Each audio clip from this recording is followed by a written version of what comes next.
That is Traoré scoring a goal in the heart of Ouagadougou. A few kilometers from the capital, where terrorist insurgents are within the reach of Bobo Dioulasso city, his government has just delivered a brand new world-class stadium while surrounded by an active war zone built from domestic gold revenue.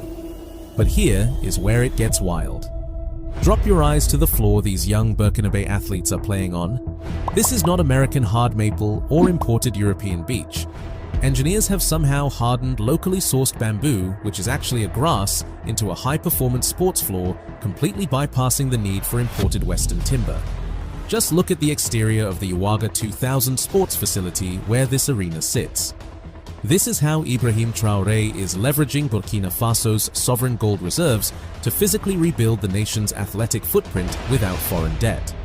From overhauling this massive structure of Stade du 4 Août in record time to an ambitious plan where he's actively building 13 distinct sports facilities across all 13 of the country's administrative divisions outside the capital.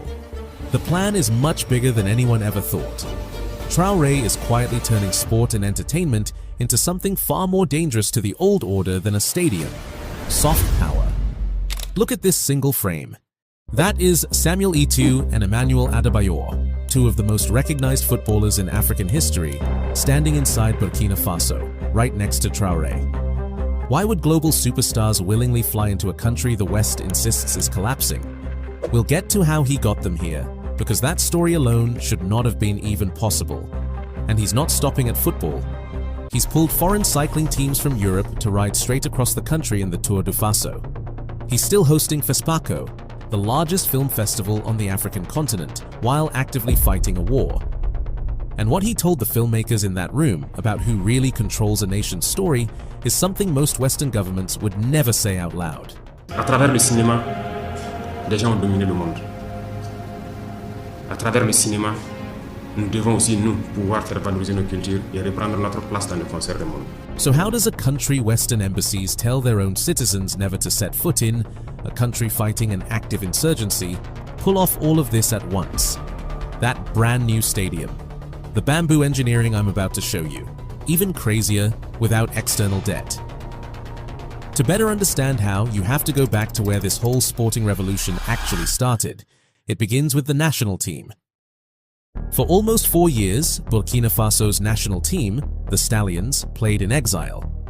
In 2021, the country's main arena, the Stade du 4 Août, was suspended by African football authorities. The pitch was dead, the drainage had failed, and it completely lacked international safety standards. Until it was fixed, no international match could be played there. A whole nation was forced to watch their team rent stadiums in Morocco, Ivory Coast, and Mali just to host home games. Traoré's government made a blunt promise: stop renting the world's stadiums and build your own. They started by completely gutting the decaying arena. Faded concrete terraces surrounded a patchy, bare pitch that had been left to rot. Then, the heavy machinery moved in, tearing the old surface down to the dirt. Engineers rebuilt the entire footprint from scratch, installing high-performance turf designed to survive the extreme Sahelian heat. Automated sprinklers rise straight out of the grass on a programmable schedule. The interior structural work reveals the true scale of the overhaul.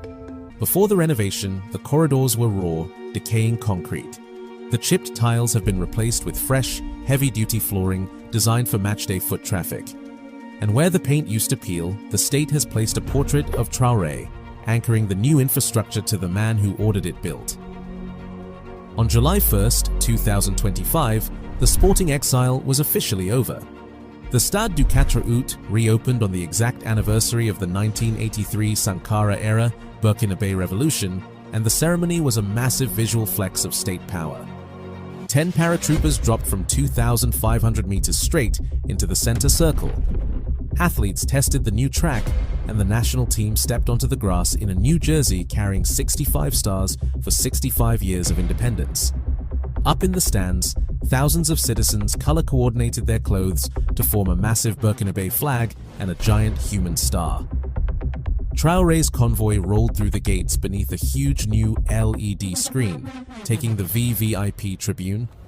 A drone shot captured the sheer scale of it, a packed bowl roaring back to life under operational floodlight.